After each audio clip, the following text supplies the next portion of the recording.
तो है एवरीवन, नमस्कार। स्वागत है आप सभी का आपकी अपनी यूट्यूब चैनल संध्या कंप्यूटर क्लासेस। मैं श्रवण कुमार एक बार फिर से आप सभी अभ्यर्थियों का तहे दिल से स्वागत करता हूं। आप सभी के आपके इस बेहतरीन मंच RCET एग्जाम मुख्य परीक्षा 31 जुलाई 2022 अध्याय नंबर 5 डिजिटल भुगतान एवं प्लेटफॉर्म भोकाल प्रश्नोत्तरी रिवीजन फटाफट में एक बार फिर से आप सभी का स्वागत। मेरे अभ्यर्थी जो विद्यार्थी पहली बार चैनल पे विजिट कर रहा है, चैनल को सब्सक्राइब जरूर करें और इस वीडियो को लाइक और शेयर जरूर करें।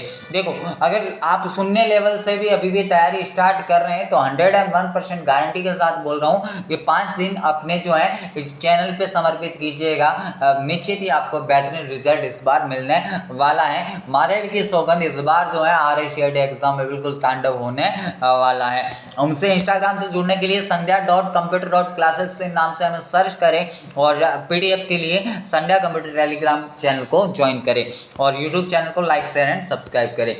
सबसे पहला क्वेश्चन आप सभी की स्क्रीन पे देखिएगा। एग्जामिनर क्या करेगा, ये 5वें टॉपिक से आपको एक क्वेश्चन, मेरे ख्याल से एक क्वेश्चन देने की उसकी प्रबल पॉसिबिलिटी रहेगी। बाकी एक तो आता ही है, एक से ज़्यादा कभी कभार आ जाता है, बट एक तो आएगा ही, है ना।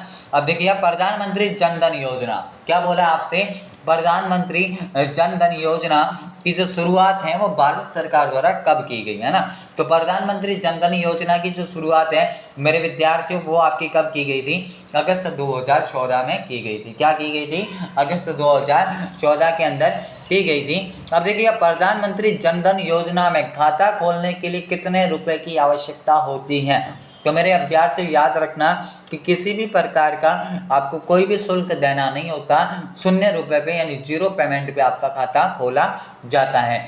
प्रधानमंत्री जन धन योजना से जुड़े लाभ आपके कौन कौन से हैं? तो 1 लाख तक का तो आपको क्या मिलता है? दुर्घटना बीमा मिलता है। क्या मिलता है? 1 लाख तक का दुर्घटना बीमा मिलता है। 30,000 तक की क्या मिलता है? जीवन बीमा आपको मिलता है। और 5,000 तक की क्या मिलती है? ओवरड्राफ्ट की सुविधा। जब भी ऐसा क्वेश्चन आएगा तो आपको उपरोक्त सभी करना है। क्या करना है मेरे विद्यार्थियों? उपरोक्त सभी करना है। बाकी देखिएगा कि एग्जामिनर की जितनी अप्रोच हो पाएगी उन सारी अप्रोच को आपके सामने लिख कर दूंगा। मेरे विद्यार्थियों, एक क्वेश्चन भी आपके सामने ऐसा नहीं होगा जो इस प्लेटफॉर्म से आपको करवाया जाए और आपको एग्जाम में देखने को ना मिले। हो सकता है ऑप्शन थोड़े इधर उधर हो सकते हैं, बट क्वेश्चन वही होगा। आप इतना जरा है अपने दिमाग में रख लीजिएगा कि बिल्कुल एग्जाम पैटर्न वाइज तैयारी करवा रहे हैं तो आप सभी अभ्यर्थियों का दायित्व बनता है कि आप इस सेशन को ज़्यादा से ज़्यादा शेयर करें ताकि 31 तारीख के दिन हर एक अभ्यर्थी जो एग्जाम में बैठने वाला है उन सभी तक ये हो और वो अपने आप को एक प्रकार सिक्योर महसूस कर सके। दूसरा क्वेश्चन है कि CVV सुरक्षा कोड कितने अक्षरों का होता है? तो आप सभी के पास में डेबिट कार्ड होगा और जो डेबिट कार्ड है उसके पीछे जब आप देखोगे, जब ट्रांजैक्शन करते हो तो इस कोड की आवश्यकता होती है जिसका नाम आपका क्या होता है? CVV होता है। और CVV में संख्याएं कितनी होती है? तो आप बोलेंगे सर 3 संख्याएं होती है। तो CVV का पूरा नाम पूछ लेता है तो कार्ड वेरिफिकेशन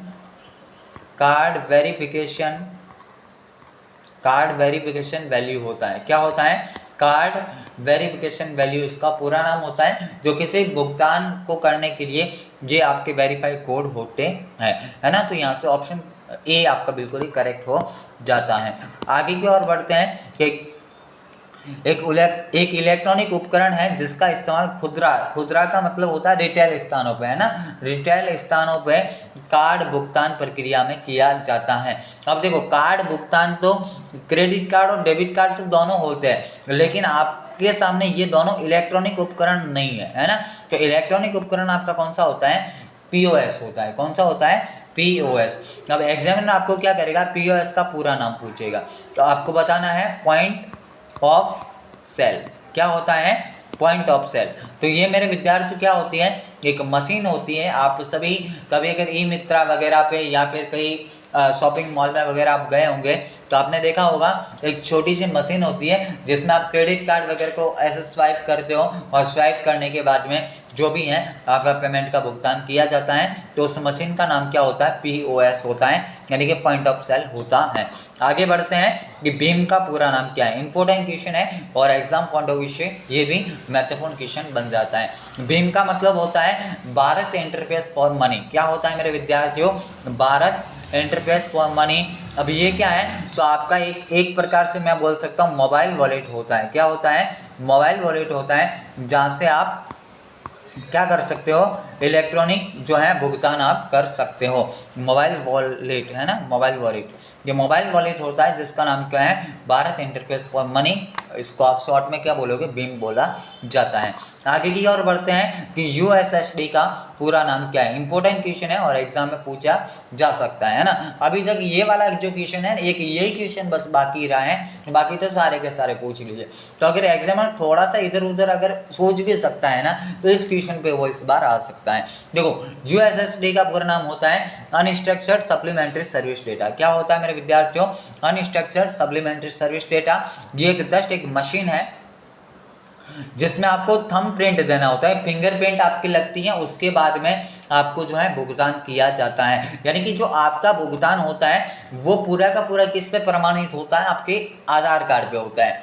यानी कि जिस व्यक्ति को पैसे निकालना है होते हैं, उस व्यक्ति को स्वयं को क्या करना होगा? USSD पे जाना होगा, है। इतनी सी बात आपको पता रखनी है। अगला क्वेश्चन और इम्पोर्टेंट क्वेश्चन, कई बार एग्जाम में पूछा हुआ क्वेश्चन, इस बार भी पूछा जा सकता है ना। UPI का पूरा नाम तो यूनिफाइड पेमेंट इंटरफेस। क्या होता है मेरे अभ्यर्थियों? यूनिफाइड पेमेंट इंटरफेस होता है। और जो यूनिफाइड पेमेंट इंटरफेस है तो इस यहाँ से क्या होता है? आप पैसों का लेन देन कर सकते हैं। ये भी आपका जो है जारी किसने किया है? NPCI। अगर ये इसका पूरा नाम नहीं पूछा ना, तो फिर यही पूछेगा कि UPI को जारी किसने किया, तो NPCI। और अगर NPCI अगर आपको ऑप्शन में नहीं देगा ना, तो वो क्या करेगा? हिंदी में आपको नाम देगा, क्या देगा? राष्ट्रीय भुगतान निगम। क्या नाम देगा आपको? राष्ट्रीय भुगतान निगम। यानी आपसे बोलेगा कि निम्न में से कौन सा जो है राष्ट्रीय भुगतान निगम द्वारा जारी किया जाता है। किसको राजस्थान भुगतान निगम द्वारा जारी किया जाता है? तो आपका UPI। या फिर UPI को जारी करने वाली संस्था कौन सी है? तो राष्ट्रीय भुगतान निगम। अगर इंग्लिश में नाम देगा तो NPCI। NPCI का पूरा नाम होता है national payment corporation of India. इतनी सी बातें क्लियर है ना।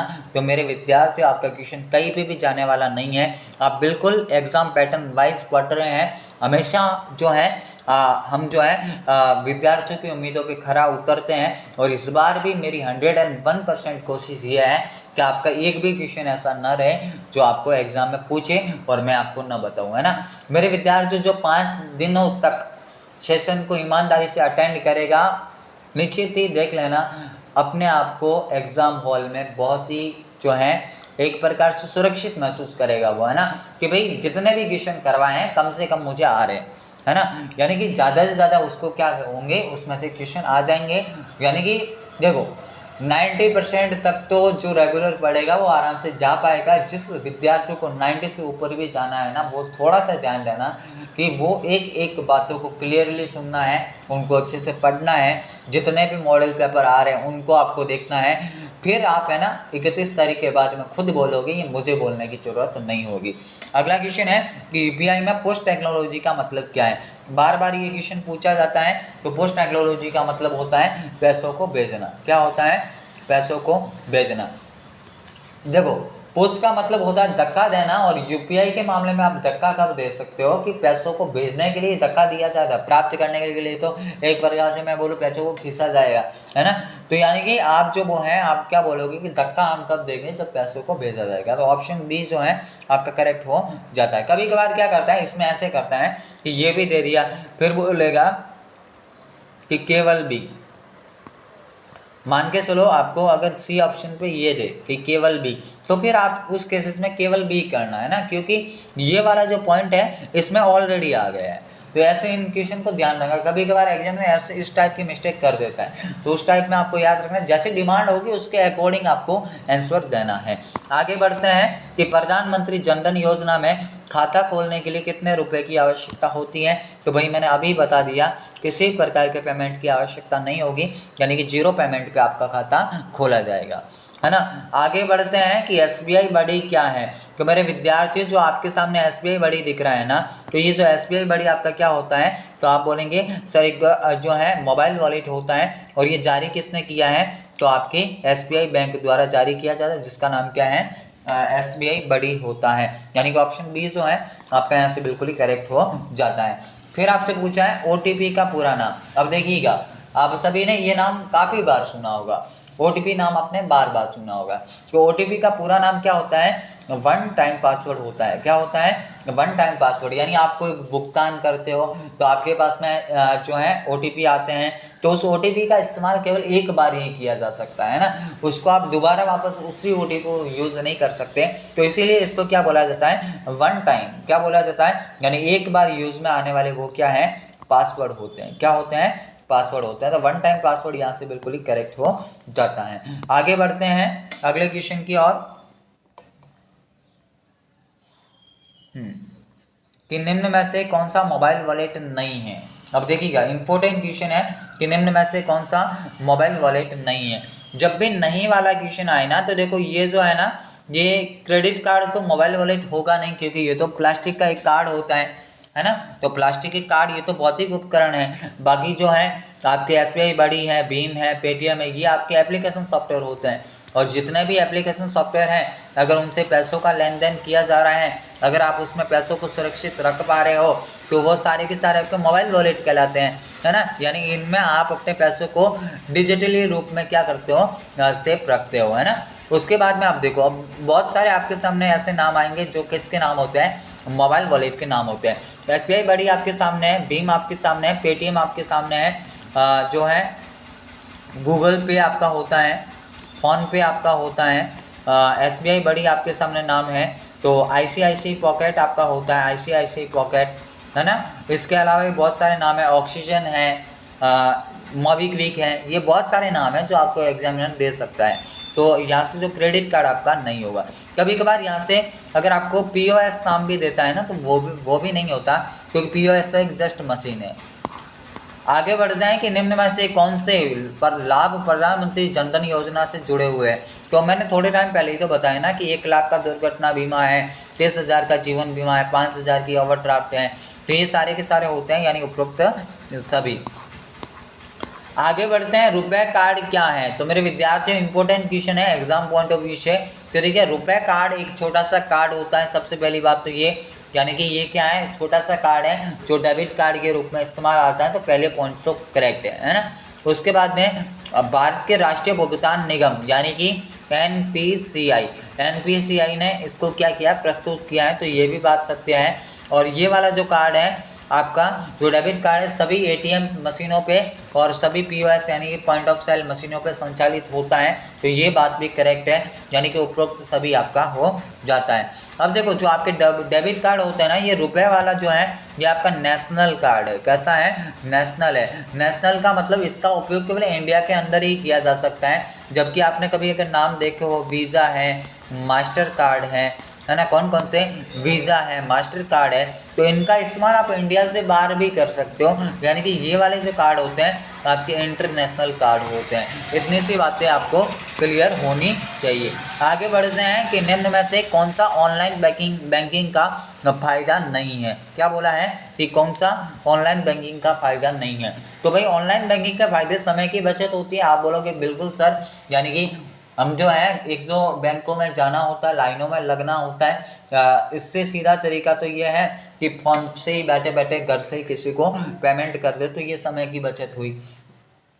ट्रांजेक्शन में भी क्या होती है, बचत होती है। यानी कि हो सकता है कि आप किसी जगह पे, आप ऐसी जगह से जा रहे हो जहाँ से आप पैसों को ट्रांसफ़र करा रहे हो, तो वो आपसे एक्स्ट्रा ट्रांजेक्शन ले सकता है, या फिर बैंकों में भी लिया जा सकता है। लेकिन मोबाइल वॉलेट के मामले में या ऑनलाइन बैंकिंग के मामले में तो ऐसा होता नहीं है। फिर आपसे बोला है खाते की सुरक्षा बिल्कुल होती है, क्योंकि आपके जो एम पिन होते हैं, यानी कि जो मोबाइल पिन होते हैं वो केवल आप लोगों को ही पता होते हैं, आपके अलावा और किसी को पता नहीं होते। लेकिन जो आपको बोला है क्या कि उपयोग करने के लिए इंटरनेट कनेक्शन की आवश्यकता, तो ये वाला नहीं होगा, क्योंकि इंटरनेट कनेक्शन की आवश्यकता तो क्या है, जस्ट एक रिक्वायरमेंट होती है। क्या होती है? जस्ट एक रिक्वायरमेंट होती है कि भाई अगर आपको ऑनलाइन बैंकिंग करनी है तो आपको नेट की आवश्यकता पड़ेगी। अगर आपके मोबाइल में इंटरनेट कनेक्ट नहीं है तो आप नहीं कर सकते, तो ये फायदा नहीं हो सकता है ना। तो ऑप्शन सी जो दिख रहा है यहाँ से बिल्कुल ही करेक्ट हो जाएगा। आगे की ओर बढ़ते हैं, और ये भी इंपॉर्टेंट क्वेश्चन है, एग्जाम में पूछा जाता है। AEPS का पूरा नाम आपका क्या हो जाता है? आधार इनेबल्ड पेमेंट सिस्टम। थोड़े टाइम पहले मैंने बोला ना कि AEPS में क्या होगा कि आपको जो पैसे का भुगतान है अपने आधार से प्रमाणित करके दिया जाएगा, यानी कि आपको फिंगर लगानी होगी, उसके बाद में आपका पेमेंट का ट्रांजेक्शन हो पाएगा, है ना। तो इतनी सी बातें आपको क्लियर होनी चाहिए। तो यही क्वेश्चन थे आपके इस जो है 500 टॉपिक से जितने भी इंपॉर्टेंट क्वेश्चन बनने वाले थे, सारे के सारे क्वेश्चन आप सभी के समक्ष हैं। मेरे विद्यार्थियों, अगर सेशन पसंद आया है तो सेशन को लाइक जरूर करें, और चैनल पे पहली बार विजिट किया है तो चैनल को सब्सक्राइब करें, इस वीडियो को ज़्यादा से ज़्यादा शेयर करें। हमसे जुड़ने के लिए या आपकी कोई पर्सनल क्वेरी हो तो आप हमें जो है संध्या कंप्यूटर .classes के नाम से जो इंस्टाग्राम है उस पर हमें फॉलो करके आप जो है अपनी क्वेरी कह सकते हैं ना। मेरे विद्यार्थियों, देखिए अभी भी अगर किसी स्टूडेंट को लग रहा है ना कि यार पता नहीं क्या होगा एग्ज़ाम के अंदर, हमने तो कुछ भी नहीं पढ़ा है ना, तो मैं बोल रहा हूँ कि आपके पास में आज से भी, आज 26 है, आज से भी आपके सामने 5 दिनों का टाइम है। तो 5 दिन जो है इस चैनल को समर्पित कीजिएगा हमारे द्वारा या हमारे जो सर के द्वारा जितनी भी क्लासेस ली जा रही है उन सभी क्लासेस को आपको देखना है और अच्छे से समझना है। तो मैं गारंटी के साथ बोलता हूँ कि 90 से पार आपके आराम से हो जाएंगे, और RCT एग्जाम में आपका भी बेड़ा इस बार पार हो जाएगा। देखो आप जुड़े थे RCT के नंबर 1 और विश्वसनीय चैनल के साथ में, जो एग्जाम पैटर्न पे तैयारी करवाता है और आपकी उम्मीदों पे खरा उतरता है। ये मुझे बोलने की जरूरत नहीं होगी, ये आप 31 तारीख के दिन खुद बोल दोगे, है ना। तो अभी के लिए इतना ही, मिलेंगे एक अगले सेशन के साथ में। तब तक के लिए जय हिंद, वंदे मातरम, जय भारत। आप अपनी तैयारी में मस्त रहिएगा और व्यस्त रहिएगा।